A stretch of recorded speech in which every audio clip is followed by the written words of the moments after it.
Hello friends, இன்றைக்கி வந்து dining table சேரோடைய கொண்ட சட்டம் வந்து எப்படி டிசைன் பண்ணுறதுன்றதை பற்றி பார்க்க போகிறோம். ஃபஸ்ட்டு வந்து அதோடைய அளவு வந்து பலவ சைஸ் அளவு வந்து நம்ம ஏற்கனவே பார்த்த மாதிரி மெஷர்மெண்ட்டு எடுத்துக்கணும். எம்எம்மில் ஹைட் வந்து 32 mm, வித் வந்து 146 mm. அதை நோட் பண்ணி போட்டுட்டு ஓகே கொடுத்தீங்கன்னா உள்ள ஓப்பன் ஆகிடும். அதுக்கப்புறமேட்டா அது உள்ள ஃபஸ்ட் எடுத்துகிட்டு ஆரிஜின் செட் பண்ணிக்கோங்க. கார்னர் ஆர்ஜின், சென்டர்னா சென்டர் சூஸ் பண்ணிக்கிட்டு அடுத்தது பிட் மேக்கர் டேக் போட்டுக்கோங்க. அதை சுற்றி ஒரு 1 mm உள்ளே வந்துடும். அடுத்தது எவ்வளோ ஆஃப் செட் பண்ண போகிறோன்றத சூஸ் பண்ணிக்கோங்க. சுற்றி ஒரு இன்ச்சு விட்டால் போதும். 1 இன்ச்சுனா ஒரு 25 mm இருந்தால் போதும். சைட்லேயும் கீழேயும் ஆஃப் செட் பண்ணிவிட்டு திருப்பிக்கலாம். அடுத்தது சென்டர் லைன் வரைஞ்சிக்கோங்க. பாலி லைன் சூஸ் பண்ணி சென்டர் லைன் ஒன்று வரைஞ்சி சென்டர் ஆக்கிட்டு அந்த லைனை செலக்ட் பண்ணிவிட்டு F9 அழுத்துனீங்கன்னா சென்டர் வந்துடும். சரிங்களா? அதுக்கப்புறமேட்டா கீழே கூர் வந்து எவ்வளோ வைக்கணும்னு மார்க் பண்ணியிருப்பாங்க. அதில் வந்து 87 இருக்குது. சரிங்களா? மெஷர் பண்ணும்போதே அந்த கூர் வந்து எத்தனை எம்எம்ட்டு மெஷர் பண்ணி வச்சுக்கோங்க. அதில் ஒரு 87 இருக்குது. அப்போ அந்த ரெக்டாங்கிளில் ஸ்கொயரில் போயிட்டு ஹைட் வந்து ஒரு 87 கொடுத்து க்ரியேட் பண்ணிங்கன்னா ஒரு 87 ஒரு ஸ்கொயர் வந்துடும். அதுக்கப்புறமேட்டு அந்த ஸ்கொயர் வந்து ஃபஸ்ட்டு வந்து அந்த ஸ்கொயர் செலக்ட் பண்ணிக்கோங்க. அடுத்தது கண்ட்ரோல் அழுத்தி ஷிஃப்ட் ஃபஸ்ட்டு வந்து அந்த ஸ்கொயரை செலக்ட் பண்ணிவிட்டு ஷிஃப்ட் அழுத்தி அந்த அவுட்ரு பாக்ஸ் இருக்குல்ல அதை செலக்ட் பண்ணிக்கோங்க. முடிச்சுட்டு அதுக்கப்புறமேட்டா கண்ட்ரோல் பட்டனை அழுத்திக்கிட்டு லெஃப்ட் ஏரோ கீ அதை செலக்ட் பண்ணணும். அடுத்தது பாட்டம் ஏரோ கீ செலக்ட் பண்ணிங்கன்னா அந்த கார்னருக்கு வந்துடும். இல்லை உங்களுக்கு இதில் பண்ண தெரியல அப்படின்னா இதில் கூட போய் பண்ணிக்கலாம். சரிங்களா? இதை செலக்ட் பண்ணிவிட்டு அந்த லெஃப்ட்டோ அந்த கரெக்டாக வந்து அந்த ஓரத்தில் வச்சுக்கோங்க. சரிங்களா? இதுதான் ஃபஸ்ட்டு வந்து நம்ம டிசைன் பலவையை வந்து ரெடி பண்ணிட்டோம். கொடுத்த பலவையை வந்து ரெடி பண்ணியாச்சு. இப்போ அடுத்தது டிசைனை வந்து சூஸ் பண்ணி உள்ளே வைக்கணும். அதுக்கு என்ன பண்ணணும்னா ஃபஸ்ட்டு வந்து டிசைனை வந்து ரெடி பண்ணிக்கணும். டிசைனை வந்து ஃபஸ்ட்டு சூஸ் பண்ணிக்கோங்க. ஃபஸ்ட்டு டிசைன் வந்து இப்போ இந்த டிசைன் போடலான்ட்டு ரெடி பண்ணி வச்சுருக்கேன், சூஸ் பண்ணி வச்சுருக்கேன்னு வச்சுக்கோங்க. ஃபஸ்ட்டு இந்த டிசைனுக்கு அதுமாதிரி ஆர்ச்சும் ஏற்கனவே இருக்கிற டிசைன் எடுத்துக்கோங்க. அதில் அந்த ஆர்ச் என்ன ஆச்சு போடுறதுன்றது செலக்ட் பண்ணிக்கோங்க. ஃபஸ்ட்டு அதை செலக்ட் பண்ணி காப்பி பண்ணிக்கோங்க. ரைட் கிளிக் பண்ணி காப்பி பண்ணிக்கிட்டு அதை க்ளோஸ் பண்ணிவிடுங்க. அதுக்கப்புறமேட்டா நம்ம டிசைன் ஓப்பன் பண்ணிவிட்டு இங்கே வந்து ரிலீஃப் டூல் இருக்குல்ல, ரிலீஃப் டூல் வந்து அந்த பொம்மை இருக்கும், அந்த பேஸ்ட் ரிலீஃப் ஃப்ரம் ஃபைல் இருக்குல்ல, அதை செலக்ட் பண்ணி அந்த ஃபைல் இருக்கிற லொக்கேஷன் போயிடுங்க. கீழே ஆல் ஃபைல் கொடுத்தீங்கன்னா அது வரும். அதில் போயிட்டு அந்த டிசைனை ஃபஸ்ட்டு வச்சுருங்க. டிசைன் வச்சுட்டு அப்படியே என்ன பண்ணுங்கள், கண்ட்ரோல் V பேஸ்ட் பண்ணிங்கன்னா அந்த ஆர்ச்சும் வந்துடும். இப்போ என்ன பண்ணோம்னா இது ரெண்டுத்தையுமே இந்த டிசைனு அதுக்கடுத்தது ஷிஃப்ட் அழுத்தி அந்த ஆர்ச்சு ரெண்டுத்தையும் செலக்ட் பண்ணிவிட்டு F9 அழுத்திங்கன்னா சென்டர் வந்துடும். அதுக்கப்புறமேட்டா T பட்டன் அழுத்தினீங்கன்னா அந்த சுற்றி 4 பாயிண்ட் ஓரத்துலேயும் கார்னரில் பாக்ஸாக வருது பாருங்க, குட்டி குட்டியாக அந்த மாதிரி வந்துடும். இப்போ அதை வச்சு நம்ம அட்ஜஸ்ட் பண்ணி கரெக்டாக இந்த பொசிஷனுக்கு வந்து வச்சுக்கலாம்.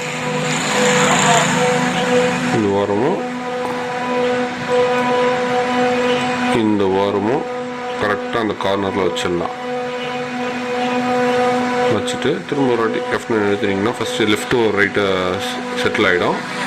அதுக்கப்புறமேட்டா இந்த கீ பட்டனுக்கு மட்டும் இதை வச்சு ரைட்டாக கீழே வந்து அந்த கோட்டில் உட்கார வச்சுட்டு இது முடிஞ்சிச்சு. அடுத்தது இந்த பட்டன் இப்போ அந்த சுற்றி வந்து நம்ம கூருக்கு செலக்ட் பண்ணிட்டோம். கூர் வந்து வளவு கட் பண்ணும் போது ஏதோ நிற்கணும் அப்படின்னா அந்த ஓரத்தில் வந்து நம்ம ஒரு 20 mm ஆஃப் செட் பண்ணிக்கலாம். அந்த குட்டி பாக்ஸ் இருக்குது பார்த்தீங்களா, கூருக்காக போட்டோம்ல, அந்த பாக்ஸை செலக்ட் பண்ணி இல்லை ஆஃப் செட் ஆப்ஷன் போயிட்டு இதில் ஒரு 20 mm கொடுத்து உள்ளே ஆஃப் செட் கொடுத்தீங்கன்னா இங்கே வந்துடும். அப்போ அந்த வந்து இங்கே தான் இருக்கணும், கரெக்டாக நிற்கிது. ஓகே, கரெக்டாக இருக்குது. சைஸ் வந்து ஒரு 10 mm வச்சுக்கலாம். சைஸ் ஒரு 10 mm வச்சுக்கினீங்கனாலே உங்களுக்கு டெப்த் வச்சாலே போதும். ஏன்னா வந்து அந்த அளவுக்கு டெப்த் இருந்தாலே நம்மளுக்கு கரெக்டாக இருக்கும். அதுக்கு இது சேர் கொண்டு சட்டத்துக்கலாம். அப்ளை கொடுத்துட்டு பேஸ்ட் கொடுத்துட்டு க்ளோஸ் பண்ணிக்கோங்க. இப்போ பார்த்தீங்கன்னா அது பேஸ்ட் ஆகிடும். புரிஞ்சுங்களா? இப்போ அடுத்தது இது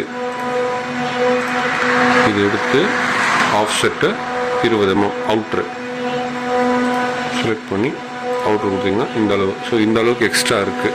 அப்போ என்ன பண்ணலாம், இதை க்ளோஸ் பண்ணிவிட்டு இது டீ அழுத்தி இதை மட்டும் கொஞ்சோண்டு மேலே தூக்கிக்கலாம். தூக்கிட்டு அதுக்கப்புறம் 20 mm இங்கே வந்தால் போதும் நமக்கு. சரிங்களா? ஓகே, கரெக்டாக இருக்குது. இப்போ இதை மட்டும் அட்ஜஸ்ட் பண்ணிக்கணும். அதாவது அதை செலக்ட் பண்ணிக்கோங்க.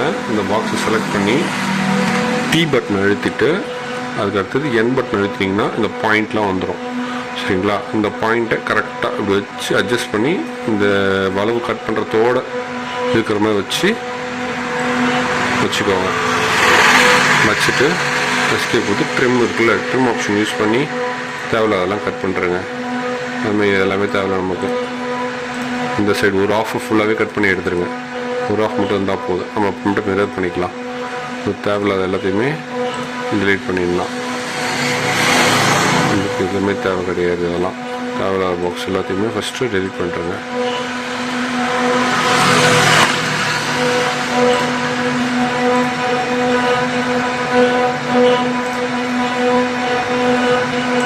தேவையில்லை, எது இதெல்லாம் தேவையோ அதை மட்டும் வச்சுக்கிட்டு மீதி தேவையில்லாத எல்லாத்தையுமே டெலீட் பண்ணுறேங்க. ஸோ சென்டர் லைனு இந்த சைடு ஆர்ச் இது மட்டும் இருந்தால் போதும். ஓகேங்களா? இது எல்லாத்தையுமே ஓரளவுக்கு டெலிட் பண்ணி இந்த ஆர்ச் மட்டும் வச்சுக்கோங்க. வச்சுக்கிட்டு அதுக்கப்புறம் திரும்ப இதை எடுத்து ஆஃப் செட் கொடுத்து ஒரு 25 mm உள்ள ஆஃப் செட் கொடுத்துட்டு இது மட்டும் வந்துடும். இப்போ நம்ம இதை மட்டும் வச்சுக்கலாம். ஓகேங்களா? க்ளோஸ் பண்ணிவிட்டு நமக்கு வேண்டியது இது 2 தான். இதுவும் தான் வேணும். ஓகேங்களா? இப்போ என்ன பண்ண போகிறோம்னா இதை வந்து லெஃப்ட் ஓவர் ரைட்டு, நம்ம இதையும் லெஃப்ட் ஓவர் ரைட்டு கொடுத்துட்டு இதையும் ஷிஃப்ட் அழுத்தி இதையும் பிடிச்சிக்கிட்டு ஜாயின் பண்ணிடுறோம்.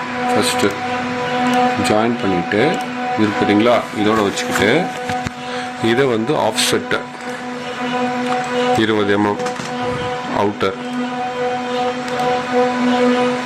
சில டைம் அவுட்ரு கொடுத்தா இன்னர் வரும், இன்னர் கொடுத்தா அவுட் வரும். அது ஜாயின் பண்ணதுனால அது பிரச்சனை இல்லை. திரும்ப இன்னர் வச்சு கொடுத்தீங்கன்னா வெளியில் போயிடும். வந்துடுச்சுங்களா? முடிஞ்சவொடனே இதையும் பிடிச்சிக்கிட்டு இந்த பட்டன் இருக்கு பாருங்கள், லைன் ஜாயின் இருக்குல்ல, கார்னரில் கர்வ் வர மாதிரி ஜாயின் பண்ணுறது இது. அதுக்கு அடுத்தது இது ஜாயின் பண்ணிவிட்டு எஸ் ஆப்ஷன் இருக்குல்ல, அதில் போயிட்டு கீழே வந்து ஒரு 2 mm கொடுத்துக்கோங்க. டாப்பில் வந்து ஒரு 8 mm, டோட்டலாக 10 mm வந்துடும். நம்ம ஜேஎஸ்ட் கொடுத்து ஓகே கொடுத்தீங்கன்னா அந்த முதுப்பு வந்துடும். ஸோ வளவு கட் பண்ணும்போது நம்மளுக்கு அந்த முதுப்போடு கட் பண்ணால் நல்லாயிருக்கும். சரிங்களா? முடிஞ்சா அதுக்கு அடுத்தது இதை செலக்ட் பண்ணிக்கிட்டு இது 2 செலக்ட் பண்ணி சேவ் கொடுத்துட்டு டீ அழுத்தி அப்படியே மேலே தூக்கிக்கோங்க. க்ளோஸ் பண்ணிவிட்டு இதில் தேவையில்லாதெல்லாம் டெலிட் பண்ணுறாங்க. இது தேவையில்லை.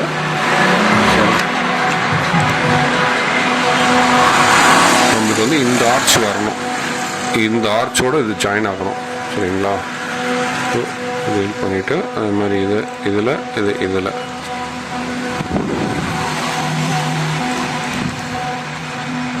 க்ளோஸ் கொடுத்துட்டு இதையும் செலக்ட் பண்ணிக்கணும். செலக்ட் பண்ணி ஜாயின் கொடுத்துட்டோம்னா ஃபுல்லாக செலக்ட் ஆகிடும் நமக்கு தேவையானது. சரிங்களா? அடுத்தது அந்த அவுட்ரு பார்டர் மட்டும் ஃபுல்லாக செலக்ட் ஆகிடுச்சா, ஷேப் எடிட் போயிட்டு 0 ரெஸ்ட்டு அப்புறம் க்ளோஸ் பண்ணிடலாம். க்ளோஸ் பண்ணிவிட்டு நம்ம உள்ள அழகாக கிடச்சிருச்சு. இப்போ வந்து சைடில் எனக்கு குழைச்ச மாதிரி வேணும், இந்த சைடு கீழே எல்லாமே குழைச்ச மாதிரி வேணும்னும் போது ஒரு ஸ்ட்ரெயிட் லைன், அதே மாதிரி இப்படி ஒரு ஸ்ட்ரெயிட் லைன் க்ளோஸ் பண்ணிவிட்டு இது செலக்ட் பண்ணி ஷிஃப்ட் அழுத்தி இதை பாட்டம் லைன் செலக்ட் பண்ணி கண்ட்ரோல் அழுத்தி இது கீழே அழுத்திக்கோங்க. அதே மாதிரி இதை செலக்ட் பண்ணி ஷிஃப்ட் அழுத்தி இந்த செலக்ட் பண்ணி கண்ட்ரோல் அழுத்தி லெஃப்ட் பட்டன் அழுத்திக்கோங்க. ரெண்டு கார்னர் போயிடும். போனதுக்கப்புறமேட்டா இதை அழுத்தி ஓரளவுக்கு அந்த டாப் அந்த குழவுக்கு சென்டராக வச்சுக்கோங்க. வச்சுக்கிட்டு அடுத்தது இந்த குழவு ஆப்ஷனில் போயிட்டு, அதாவது அந்த எக்ஸ்ட்ரூட் ஆப்ஷனில் போயிட்டு யூஸ் அதர் சைடு நெக்ஸ்ட்டு அடுத்து இதை செலக்ட் பண்ணிக்கோங்க. செலக்ட்டு நெக்ஸ்ட்டு மெஜ்ஜஸ் கொடுத்து எக்ஸ்ட்ரூடு முடிஞ்சா. அதே மாதிரி இங்கே செலக்ட் பண்ணிவிட்டு எக்ஸ்ட்ரூட் ஆப்ஷன் போயிட்டு செலக்ட் கொடுத்து லைன் வந்து இந்த சைடு பாருங்கள், அந்த சைடு இருக்கணும். இந்த சைடு வேணுமோ அந்த சைடு இருக்கணும் வச்சு நெக்ஸ்ட்டு அடுத்தது செலக்ட் பண்ணி செலக்ட்டு நெக்ஸ்ட்டு மெஜ்ஜஸ்ட்டு முடிஞ்சுங்களா. அடுத்தது இந்த ஆப்ஷன் யூஸ் பண்ணி லெஃப்ட் மிரர் மெஜ் ரிலீஃப் யூஸ் பண்ணி லெஃப்ட் ஒரு ரைட்டு க்ளோஸ் பண்ணிட்டுங்க. அடுத்து செலக்ட் பண்ணி அவுட் பாக்ஸை செலக்ட் பண்ணி ரைட் கிளிக் பண்ணி ஷேப் எடிட்டில் 0 ரெஸ்ட்டு அப்ளை க்ளோஸ் கொடுத்துட்டிங்கன்னா டிசைன் ரெடி ஆகிடும். இப்போ தேவையில்லாதெல்லாம் டெலிட் பண்ணுறது தேவை கிடையாது. இதில் எதுவும் தேவையில்லை, எதுவும் தேவையில்லை. ஓகேங்களா, முடிஞ்சு. அடுத்தது அப்படியே திருப்பிக்கிட்டு டூல் பார்த்து எடுத்துடலாம். செலக்ட் பண்ணி டீ அழுத்தி எண்ணெய் எடுத்து டீ அழுத்தி எண்ணெய் அழுத்திக்கோங்க. இது புள்ளியாக வந்துருமா டாட்டோட அந்த இது எந்த பாயிண்ட் வேணுமோ அந்த பாயிண்ட் ஸ்டார்டிங் பாயிண்ட்டை வச்சு அந்த இடத்துல பி பட்டன் கிளிக் பண்ணிங்கன்னா ஸ்டார்டிங் பாயிண்டிங் வந்துடும். பார்த்திங்கன்னா தெரியும் ஸ்டார்டிங் பாயிண்டிங் வந்துடுச்சா. ஓகே, இப்போ டூல் பார்த்து போயிட்டு ஃபஸ்ட்டு 2D செலக்ட்டு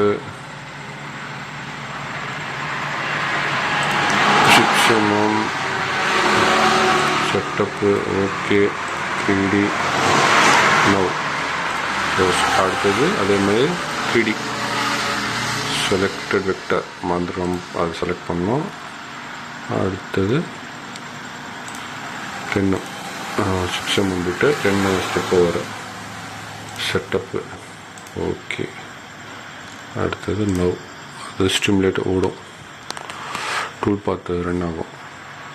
டூல் பார்த்து ரன் ஆகி முடிஞ்சோடனே க்ளோஸ் கொடுத்து அது அப்படிங்க கீழே டூல் பார்த்து ஸ்டிமுலேஷன் இருக்கா அதை செலக்ட்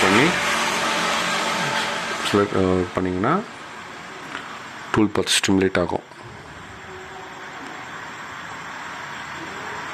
ஓகே, டூல் பார்த்து ஸ்டிமுலேட் ஆகி முடிஞ்சு ஓடி முடிஞ்சோடனே இப்படி தான் இருக்கும். சரிங்களா, ஓகே கரெக்டாக இருக்கும். அடுத்து சேவ் பண்ணிக்கலாம். சேவ் கொடுத்து save 3Dனா 3D A1 save use பண்ணிக்கலாம். அடுத்து அதுமாதிரி 2Dனா சேவ் போட்டு 2D அதாவது டேப் ஃபைலில் இருக்கணும், எம்எம்மில் இருக்கணும். சரிங்களா, சேவ் ப்ளஸ் சேவ் ஆகிடுச்சு. இப்போ அடுத்தது அதில் இப்படி வளவு இருக்குதுன்றதை பற்றி சொல்ல போகிறேன். இதை சேவ் பண்ணிவிட்டு இதை டீல் பண்ணுறேங்க. அடுத்தது வளவு இருக்கிறதுக்கு இருக்கா இங்கே அப்படியே offset 3 mm offset அவுட்ரு ஆஃப் செட் கொடுத்து அதேமாதிரி ஒரு லைன் ஒன்று போட்டுக்கணும். ஸ்ட்ரைட் லைன் ஒன்று போட்டு அது கீழே இறக்கி இதே ஆஃப் செட் ஒரு 3 mm கொடுத்துட்டு டெலிட் பண்ணணும். இது தேவையில்லை கரெக்டாக வச்சுக்கணும். அதே மாதிரி இங்கே அவுட்ரு செலக்ட் பண்ணிவிட்டு இந்த அவுட்ரும் அது கரெக்டாக இருக்கணும். ஜாயின் ஆகிற மாதிரி இருக்கணும். எக்ஸ்ட்ரா லைன் இருந்தால் அந்த எக்ஸ்ட்ரா லைனை டெலிட் பண்ணுறேங்க. ஒரே பாயிண்ட்டு தான், ஒரே லைனாக இருக்கணும். கொடுத்துட்டு செலக்ட் பண்ணிடணும். இது செலக்ட் பண்ணி ஜாயின் பண்ணிக்கோங்க. ஜாயின் பண்ணிவிட்டு இந்த அவுட்ரு பாக்ஸு ஆஃப்செட் ஒரு 50 mm கொடுத்து க்ளோஸ் கொடுத்து செலக்ட் பண்ணி அவுட்ரு பாக்ஸில் கொடுத்து இது பண்ணிக்கோங்க. இது கரெக்டாக இருக்கும். டெலீட்டு இதுவும் டெலிட் பண்ணிட்டு இதை மட்டும் வச்சுக்கணும். வச்சுட்டு ஆஃப்செட் கொடுத்து 0.5 0.5 mm போத் த சைடு, 2 சைடும் ஆஃப் செட் பண்ணுற மாதிரி கொடுத்து ஆஃப் செட் கொடுத்தீங்கன்னா இப்படி வந்துடும். அடுத்து அதில் வந்து டீ அழுத்தி எண்ணெய் அழுத்திட்டு இந்த டார்க் பாயிண்ட் அதை கிளிக் பண்ணி டீ அழுத்தினீங்கன்னா பாயிண்டிங் வந்துடும். ஸ்டார்டிங் பாயிண்ட்டு ஸ்கேப் கொடுத்து பார்த்தீங்கன்னா ஸ்டார்டிங் பாயிண்டிங் வந்துடும். இப்போ பிட்டிங் தான் ஓடும். சரிங்களா? அடுத்தது டூல் பாத்தில் 2D நார்மல் 2D ஸ்டார்டிங்கில் இது 3D 30D திக்னஸ் எவ்வளவோ அத்தனை mm கொடுத்துடணும். அடுத்து ப்ரொஃபைல் டூல் பாத்தில் வந்து 2D கட், அதாவது 2D கட்னால் ஒன்றும் இல்லை, இந்த ஸ்டெப் டவுனை வந்து 1 mm மாற்றிக்கணும். சரிங்களா? இது 6 இருக்கும், அதை 1ன்னு மாற்றி சேவ் பண்ணி வச்சுக்கோங்க. காப்பி பண்ணி அதை சேவ் பண்ணி வச்சுக்கிட்டு அதை 2Dன்னு சேவ் பண்ணி வச்சுக்கோங்க. சேவ் பண்ணி அதை செலக்ட் பண்ணிவிட்டு செட்டப் போயிட்டு 3D போய் நகை கொடுத்தா என்னென்னா அது பொறுமையாக ஒரு கீழே இறங்கும். நம்ம மொத்தமாக 6 mm கீழே இறக்கணும்னு வச்சுக்கோங்க, பிட்டு வந்து உடையும். அப்படி தான் வந்து மிஷின் ரொம்ப இதுவாகும், பேரிங் போயிடும். ஒரு எம்எம்னா போயிட்டு வரும். ஒரு 10 நிமிஷம் ஓடினாலும் நம்மளுக்கு பிட்டு வீணாகாது, மிஷினும் வீணாகாது, நம்மளுக்கு வளவும் அறுத்துரும். ஸோ அளவு அறுத்துருச்சா சேவ் பண்ணிவிட்டு நம்ம டிசைன் எப்படி ரெடி பண்ணுறதுன்னு அதை பார்த்துட்டோம். இப்போ அடுத்து வந்து மிஷினில் எப்படி ஓட்டுறதுன்னு பார்ப்போம். ஃபஸ்ட்டு வளவு அறுக்கணுன்னாலே கீழே வந்து இந்த மாதிரி ஒரு என்ன சொல்கிறது, ஒரு மரம் இது வச்சுக்கோங்க, இது பீடிங்க. சரிங்களா? கீழே வச்சுட்டு அதுக்கு மேலே வந்து இப்போ நம்ம ஓட்ட வேண்டிய பலவை வைக்கணும். சரிங்களா? அந்த மாதிரி வந்து வச்சு அதுக்கப்புறம் கிளாம்ப் போட்டு டைட் பண்ணிக்கோங்க ஃபுல்லாகவுமே கீழே வைக்கிற மாதிரி. இது வந்து சேர் வந்து 2 செட்டு சேர்ன்றதுனால நான் மொத்தமாக செட் பண்ணி மொத்தமாக ஓட்டிகிட்ருக்கேன். இந்த மாதிரி செட் பண்ணிக்கோங்க. செட் பண்ணிவிட்டு எல்லாத்துக்கும் வந்து ஏற்கனவே பார்த்த மாதிரி வந்து ஸ்ட்ரெயிட் டு ஸ்ட்ரெயிட் பார்த்துக்கோங்க. இந்த பாயிண்ட்டும் இந்த பாயிண்ட்டும் வந்து கரெக்டாக இருக்குதா அப்படின்ற மாதிரி போன வாட்டி நம்ம செக் பண்ண மாதிரியே வந்து செக் பண்ணிக்கோங்க. செக் பண்ணி முடிச்சுட்டு அதுக்கப்புறமேட்டு எப்பயும் போகிற மாதிரி இதில் வந்து நான் வந்து 2த்தையும் அட் டைமில் ஓட்டுறதுக்காக வந்து இனிமேல் செட் பண்ணியிருக்கேன். இதில் வந்து மிரர் பண்ணுறதுக்கு, அதாவது லெஃப்ட் ஸ்பின்லும் ரைட் ஸ்பின்லும் ஒரே டைரெக்ஷன் மூவ் ஆகிறதுக்கு நம்ம சுவிட்சுக்கு கண்ட்ரோல் கொடுத்துருப்பாங்க. அதனால் சுவிட்ச் கண்ட்ரோலை யூஸ் பண்ணிவிட்டு நான் கொஞ்சம் நவுத்திக்கிறேன். ஃபஸ்ட்டு எஸ்கேப் கொடுத்துருங்க. எஸ்கேப் கொடுத்துட்டு ஸ்பின்னில் அப்படியே நவுத்திக்கோங்க.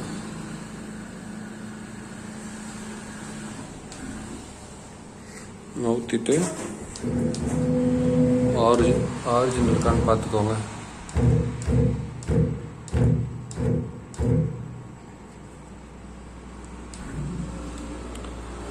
ஆரிஜின் ரெண்டும் கரெக்டாக இருக்கா அப்படின்னு சொல்லிட்டு பார்த்துக்கோங்க. கரெக்டாக இல்லைன்னா கொஞ்சோண்டு நோத்திக்கோங்க. ஓரளவுக்கு செட் பண்ணிவிட்டு ஓரளவுக்கு செட் பண்ணதுக்கப்புறமேட்டா x = 0,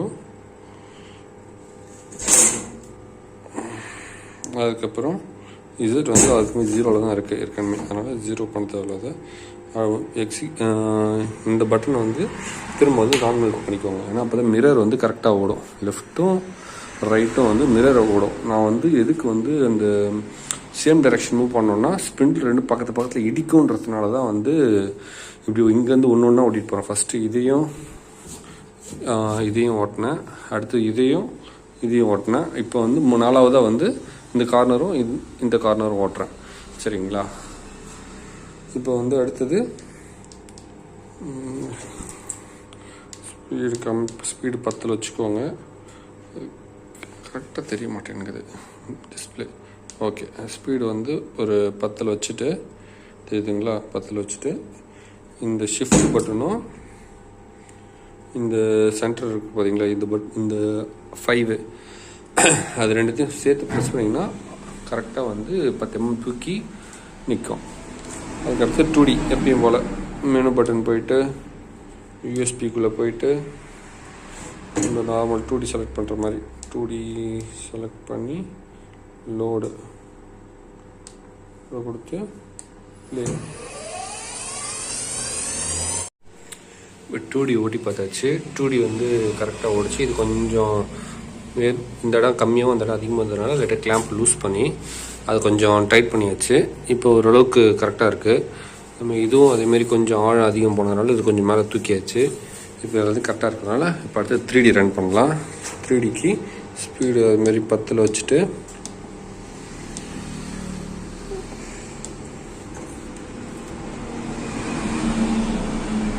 செலக்ட் யூஎஸ்பிக்குள்ளே போய் 3D ப்ரோக்ராம் செலக்ட் பண்ணிவிட்டு லோடு கொடுத்துட்டு ஸ்பீடு 10 வச்சு ப்ளே.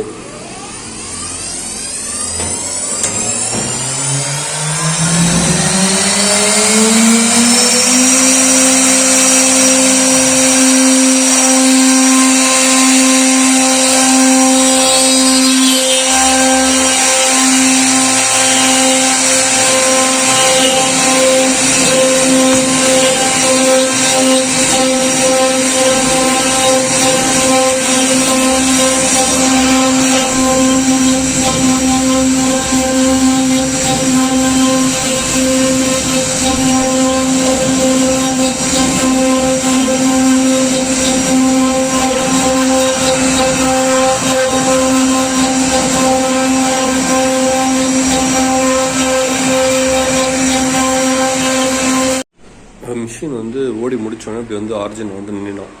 சரிங்களா? அதுக்கப்புறமேட்டா கட் பண்ணுறதுக்கு நம்ம பென்ட்ரைவ் செட் பண்ணோடனே நம்ம யூஎஸ்பி ட்ரைவ்னு சொல்லி காட்டும். அதில் ஓகே கொடுத்துட்டு அப்படியே 2D கட் சேவ் பண்ண பார்த்தீங்களா, அதே செலக்ட் பண்ணி லோடு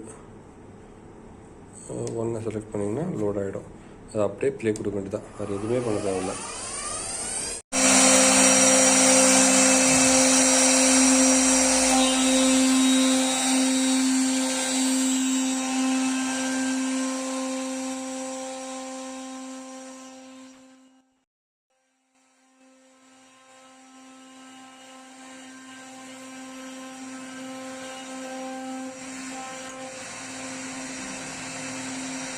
ஸ்பீடு மட்டும் 70 வச்சுக்கோங்க.